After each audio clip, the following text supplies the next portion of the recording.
Dabar norėčiau rašyti vien tik eilėraščius, multikus. Štai dabar jums nupieščiau ką nors gražaus apie lapę ir sumurkčiau dar ant viršaus, murkimo dažniu ką nors pavaryčiau, kad jums kraujas nuo jaudalių juoko užvirtų ir užvirintų kraują tekstiniai lapiai, dailė į tatuiruotę, lipdukas liuoksintis veidrodį ant sėdmens. Imtų caksėt tada jūsų galvoj, per visas proto dailylentės bėgtų ratu mažutėlė, it kibirkštis lapytė, žiežirba kaukolės kibirėlį. Ir rastų jūs kokia kambarinė ar veislinė moteris, sėdinti su knygele, vapanti, ugnis uodega pizdužė, laiminga, durna, laiminga, tave skaitytojų. Grįžau, buvo 87-ieji, jauna specialistė, ar ne, filosofiją baigus. Ir mano paskirimas tada būdavo, ar ne, tave paskiria į tam tikrą vietą. Ir tu turi ten tiesiog atlikti prievolę, 2 metus bent jau. Ir mane paskyrė iš Šiaulių universitetą. Kadangi aš Šiaulių, paskyrė iš kažkokių praktinių tiesiog sumetimų, nes Šiauliai yra mano miestas, ten yra butas, žodžiu, nereikės bendrabučio duoti ir taip toliau. Ir aš visom išgalėm ėjau per visus universitetus Vilniui ir institutus, ieškodama darbo. Atsimenu, lygindavau tos sijonus prieš kiekvieną savo susitikimą. Pas rektorių eidavau, belsdavausi duris, tai turėjau drąsos pas kiekvieną rektorių eiti. Baisiausias buvo tai Vilniaus dailės akademijos. Gečas atrodo jo buvo pavardė, tai buvo kažkoks siaubas, kuris mane įleido, ko norit, aš tik pradėjau kalbėti, sako, mums nereikia jaunų specialistų, reikėt lauk. Ir aš išėjau. Jis net neišklausė manęs mandagiai, supranti? Nieko, labai grubiai kažkaip mane išvijo lauk iš kabineto. Tiesą tariant, aš nemačiau jokių perspektyvų kaip jauna moteris. Jokių. Tu žinok, aš tau galiu pasakyti, kad aš tai nemačiau savo kaip moterį perspektyvų. Aš tau sakau, kaip profesionalė aš daug jauna. Mačiau. Bet kaip moteris aš ten perspektyvų mačiau zero. Tai būtent tikriausiai mes sutampam šį prasme. Nes tu, absoliučiai kažkokie apsisnarglėję, kažkokie dėdai man atrodydavo, kad aš juos taip papūsiu ir jisai nulėks į kitą kambario pusę. Ten man atrodo, ne, kažkokia galios santykis ne tas. Žinai, oi. Ir atsimenu, ir galvodavau, ir ką, tai ką man dabar daryti? Nėra išvis, net, su kuo. Man daug čia vis dėlto yra biologinis toks, supranti, kai tau toks amžius 25 yra labai daug energijos pas moterį. Tai yra tokia raketa, kuri taip ir tu tiesiog šauni.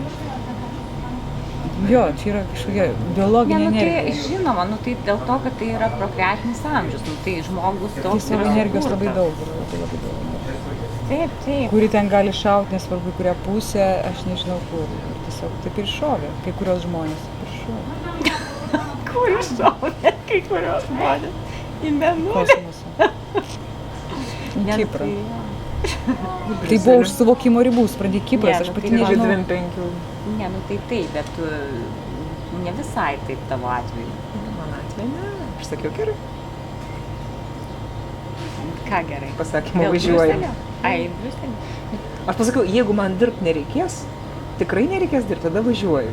Matai? Aš taip sugebėjau pasakyti, nes aš tiesiog buvau pervargus nuo tų 3 darbų, kurie nesibaigė ir dar kūdikis mažas, ir aš su to mažu, dar Mažylė žurnale, Bernardinuose Liukse ir taip.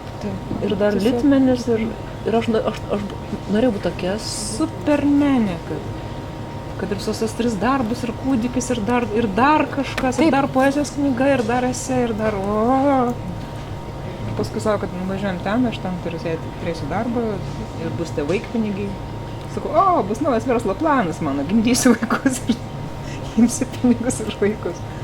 Čia tokie juokai buvo, bet aš tada tų juokų aš prisakiau daugams. Manęs klausdavo, ko tu ten važiuoji, aš sakydavau, verslo planą susigalvoju, sakau, ten už vaikus moka. Apie 200 eurų ar kiek, ir sakau, vaikų prisigimdysiu ir sakau, gerai. Tai Lietuvoje dabar irgi už vaikus moka. Bet tas pajuokavimas, žinok, ten buvo tik tai pajuokavimas realiai, nes,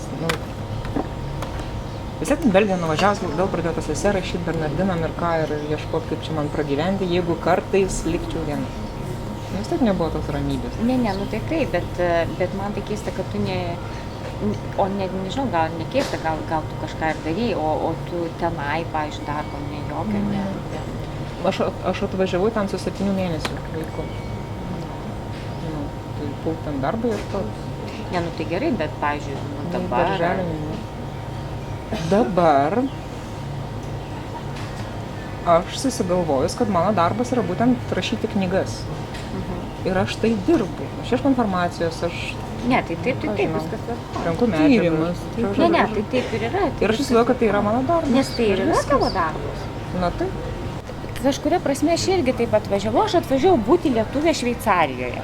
Žinau, kažkaip dabar tokia esu. Nu tai aš irgi tokia esu, bet nesididžiuoju to savo tokiu buvimu.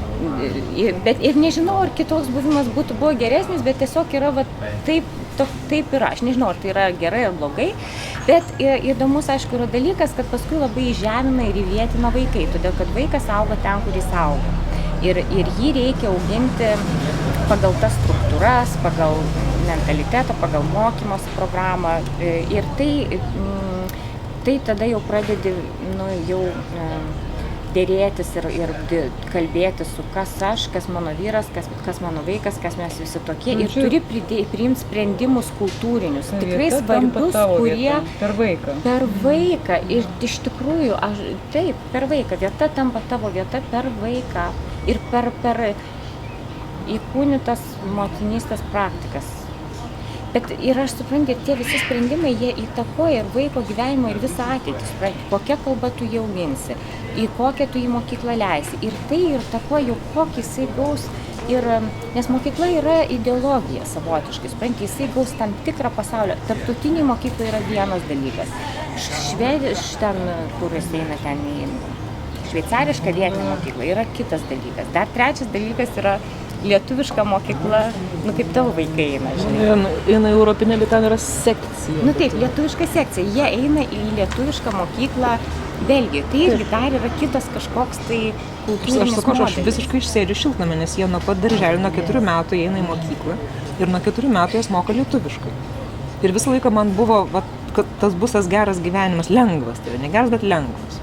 Kad man nereikės aiškintis, kaip pridėti ir atimti prancūziškai ir panašių smulkmenų. Kad bus iki 6 klasės, o nuo 6 ten bus prancūziškai ir angliškai.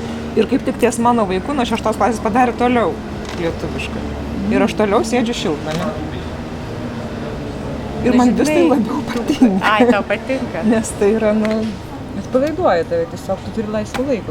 Aš nusiraminau, aš supratau, kas man patinka veikti labiausiai ir jeigu dar ta veikla ir kitiems žmonėms kažkiek bent netrukdo, o kartais ir patinka. Tai ir viskas. Ne, bet aš gink nesakau, kad tu dabar bėgi šiltnamį ir mokykis prancūzų kalbos ten ir aš tiesiog tavęs sekretorė. Jo, gink Dieve, man iš vis vienodai rodo, ką tu darai. Bet man tiesiog įdomu paklausti. Man buvo tų mąstymų ten labai baisių, kaip aš čia nieko negaliu ir nedarau ir niekam Bet tai, išsiaiškinu pasiveikti. Aš netgi toje mokykloje likus būčiau buvus nelaimingiausias žmogum pasaulyje. Nes ten, su vaikais gali dirbti kiek tik nori, su tais paaugliais, aš jam galiu viską išaiškinti ir visą kitą, bet jie visi popieriai. Tom keliom kalbom. Tas bendravimas visais direktoriam ir, negaliu aš tam. Ne, bet aš manau, kad atradus savo kūrybą, kaip ir balsą,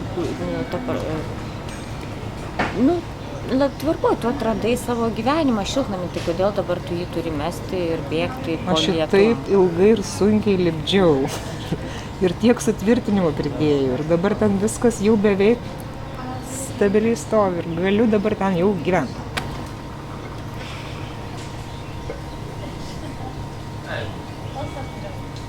Bet gal tie tokie didieji klausimai, man atrodo, kad ir iškyla vaikui kiek ūgtelėjus. Jis jau pats eina, nes dabar mano draugas Belgijoje, va dabar yra, pavyzdžiui, jos net vyresnės, kaip yra už mane, bet ką toliau daryti savo gyvenimą, kaip dabar čia atsilikau nuo vyro, kas dabar bus, vėl iš naujo tragedija. Ar ne? Taip patys klausimai, kažkam kitam.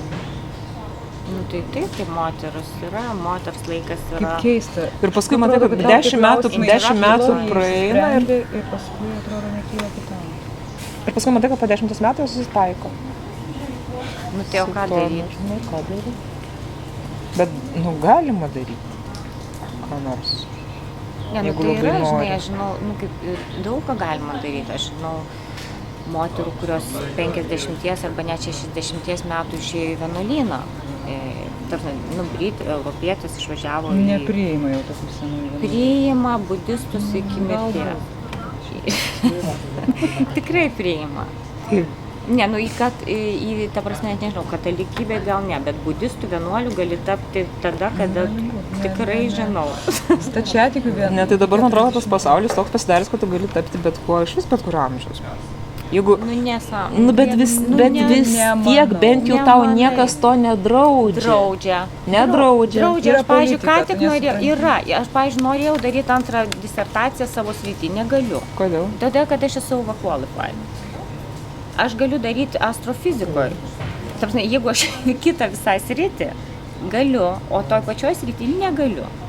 O aš būčiau pasakos apie muzikos mokytojus, pas kuriuos eina dabar trimitur smuiko mokytis visai bobutės.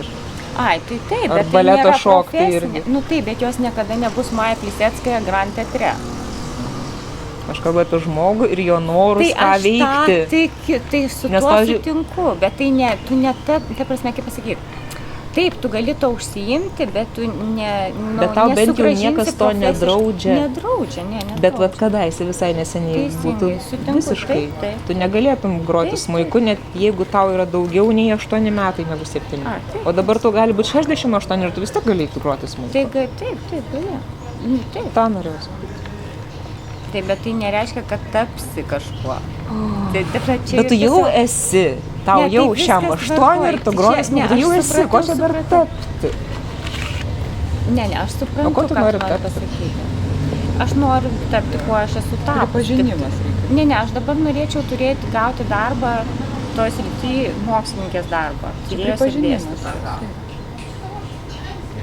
Man jau nieko nebereiktų šiaip tapti, aš jau tapau, bet norėčiau toliau... Nuolatinės Norėčiau toliau... Šiltnamio tapti tuo. gyvenimo. Jo, norėčiau palankesnių sąlygų savo tapsmui mokslininkės. Kai kam yra Tyrėjos. lemta būti tokiu nepriklausomu tyrėju ir tai yra ir gera karjera. Nu, pažiūrėsim. Nu, pasižiūrėsim, nesiskundžiu, įdomu gyvenu. Nesiskundžiu. Einam, bet sumoka. Reikia mums dar į sinagogą.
Tokie juokingi mes esame.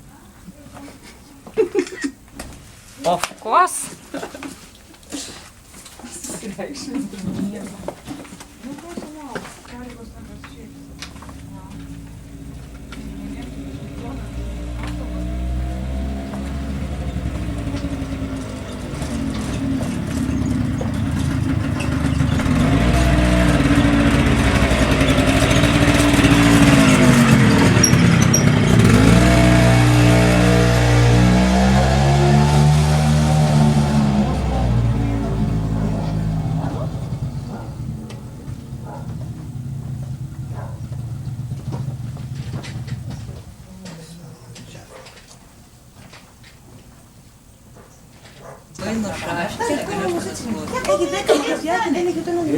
Εγώ εχθές άκουσα τον Ρενέτη. Τι είπε αυτός, τα λέει καλά. Αυτός πάντα τα λέει. Ρε παιδιά, Στον ακούει. ρε παιδιά. Πάμε.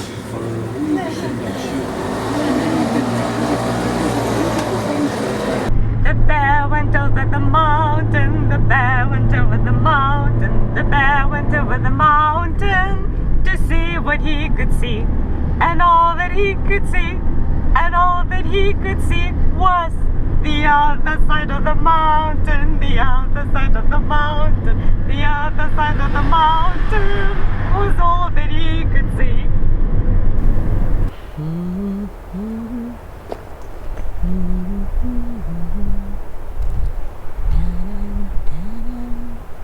Bet kaip įdomi tas vienas toks medis, nu tie toksai dvikamienis, o tarp jų vidury kažkoks tai baslys nukreitas. Kai aš buvau maža, tai baba, mane augino, kaip ne tai, kad mane augino, bet, aš nejau į darželį ir baba manim rūpinosi. Ir kiekvieną dieną, kiekvieną mielą dieną mes eidavom pasivaikščioti mišką. Čia toks buvo vaikų auginimo principas. Vaikas turi praleisti minimum valandą miške per dieną. Kitaip neužaugs, sveikas. Tai kažkaip miškas man tokia didelė vaikystės dalis. Ir stirnas mes ten šerdom, bet žinai, karoliniškėse miškelis. Ir mes ten ir stirnas šerdavom ir žiemą ir žibutės. Koks ten parkas, ten miškas, ten grioviai, ką tu ten... Bet buvo, tais laikais dar buvo ir girininkas toksai ir tvarkydavo ten tą miškelį. Ten, tarp karoliniškių ir Lazdynų ten miškas toks tikrai nemažas. Žodžiu, labai geri prisiminimai iš miško man.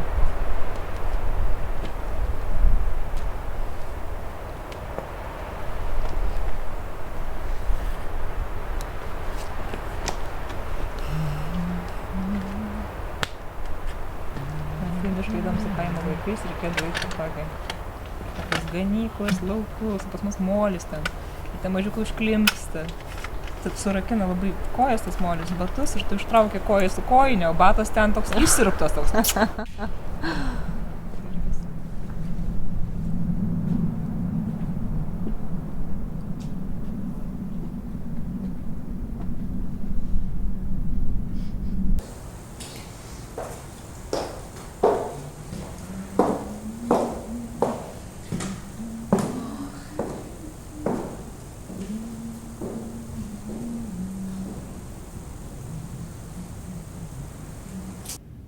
Rodiečiai pasakoja, kad tas namas, ta vila buvo pastatyta Musoliniui. Tačiau Musolinis ją taip niekada ir neatvažiavo. Keista, kad Musolinis pasirinko tokią vietą, arba jam ta vieta buvo parinkta, tokia gana nuošalė vieta, kur slėpėsi vienuoliai, kur gyveno pranašas Elijas, dėl to ir kaimas pavadintas Profitis Ilijas, pranašas Elijas. Tokia vieta, kur istorija tarsi ir turi mirti. Arba kažkas turi mirti ir jo daugiau niekas neprisimena, neatkuria ir neatstato. Keista. Keista, kad kažkam vis dėlto lemta išeiti be pėdsakų arba palikti tokius pėdsakus, griuvėsius, į kuriuos kažkas atvažiuoja, kuriuos kažkaip interpretuoja. Ir netgi neaišku, ar iš tikrųjų ta vila buvo Musoliniui pastatyta. Tai yra visiškai mistiška namo istorija. Yra tokia versija tiesiog. Ir kartais legendomis tikėti yra žymiai įdomiau negu tikrais faktais. Ir nors istorijos tyrėjai sako, kad reiktų gal patikrinti tą faktą, tačiau man ir šiaip tikriausiai žymiai kartais įdomiau tikėti padavimais, gandais, prietarais. Tai vienas iš tokių prietarų ir šio namo istorijos versija yra tai, kad ji buvo pastatyta diktatoriui. Ir galbūt namo griuvėsiai, tie išdaužyti langai ir niekieno nemylimos sienos, toks ir likimas yra to istorijos etapo, to gana nemylimo istorijos etapo, Antro pasaulinio karo.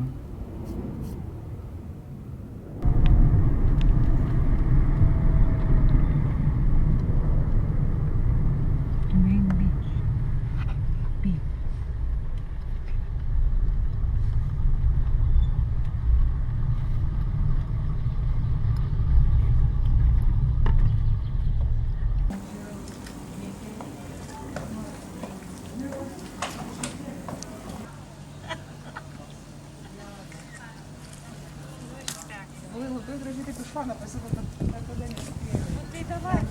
Toks racingas smakro išlinkimo profilis.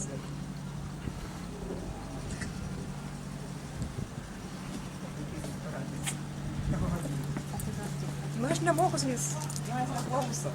Ir pažiūrėk, dar telefonas skamba, aš jį galiu braukyti, nebraukusi, vis tiek nesakysi.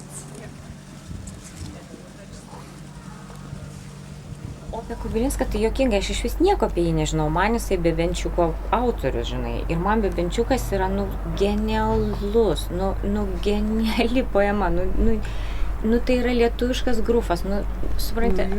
Eiktų, aš ir su vaikais statėm, ir kaip mes ten pasakojom, tikrai, man tai ir taip, žinai, nuostabu, žinai, ir kažką aš pradėjau, žinai, googlint. Žiūriu, žinai, man akis ant kaktos, žinai, iššoko. Paskutiniu metu apie jį labai daug pradėjo informacijos kelti viršų. Tai prasmiška asmenybė. Aš kažkur visai neseniai skaičiau kažką labai ilgo apie jį. Kaip jis ten nusigėrė, kaip ten vos nebuvo priverstas ten baigti savižudybę, kaip ten dar. O jis baigė savižudybę? Kažkas ten irgi neaiškus. Man visada kelia klausimą. Aš tiksliai neatsimenu, nes man nenorėjau aš tą įsidėmėti, bet... Nes aš kažkaip... Ar galima smerkti, aš nežinau, žmonės kažkaip pažinau, jeigu jie... Ne, tai aš nesmerkiu, bet man... Ta prasme, aš paskui dar yra netgi kalbama, kad netgi ne jo ten parašyti tie tekstai, net iki to jau yra. Kad ne Kubilinskas parašė. Aš tai žinau versiją, kad jisai visą šitą šūdą ten darė tam, kad galėtų rašyti. Taip. O dabar išaiškėjo, kad gal net ne jis parašė. Kad gal net ne jis parašė, gal ten turėjo kažkokius asmenius ir ten juos naudojo, kad jis įsiveniai baigęs ir viskas baigėsi. O tai kas tus asmenius parašė? Nežinau. Bet čia ko gero serijos, kad Šekspyro kūrinius parašė ne Šekspyras. Ne, žinai, čia... nežinau, tiesą sakant, ką aš galiu. Nežinau. Jis tiesiog atvedė priešus prie bunkerio. Kirbirbam. O namelį, ten senelis ir senelės. Seka pasakas vaikams. Kirbirbam. Tik labai geriem vaikam. Apie vandenis, kur teška iš sidabro šalinių. Bebenčiuk, šian žuvelių šviežių. Šian kažkaip taip Brolelį pietų, šian žuvelių saldžių. Ir visi vaikai, žinai, kaip ragonas. Beben. Paskui ten tą liežuvį paplonėms. Bebenčiuk.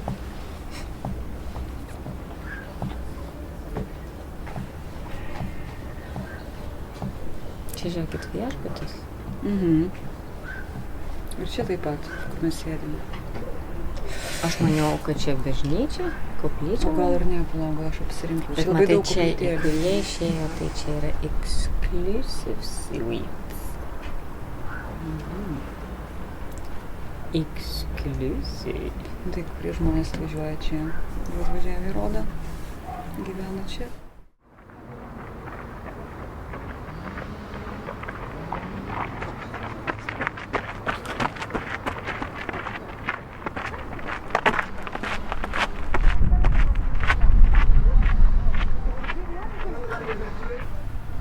Jeigu vyras šoka, pakėlęs rankas aukščiau juosmens. Tai kas?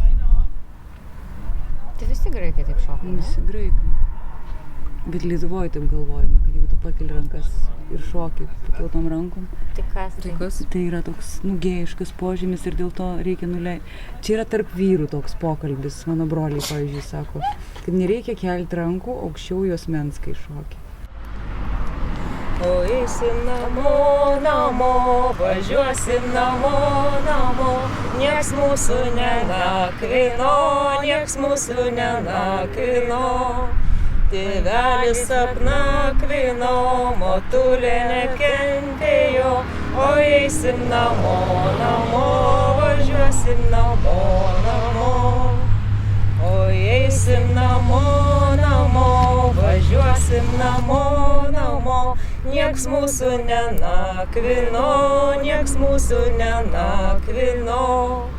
Brolaliai apnakvino, mošelės nekentėjo, o eisim namo, namo, važiuosim namo, namo.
Madonna, sing ye.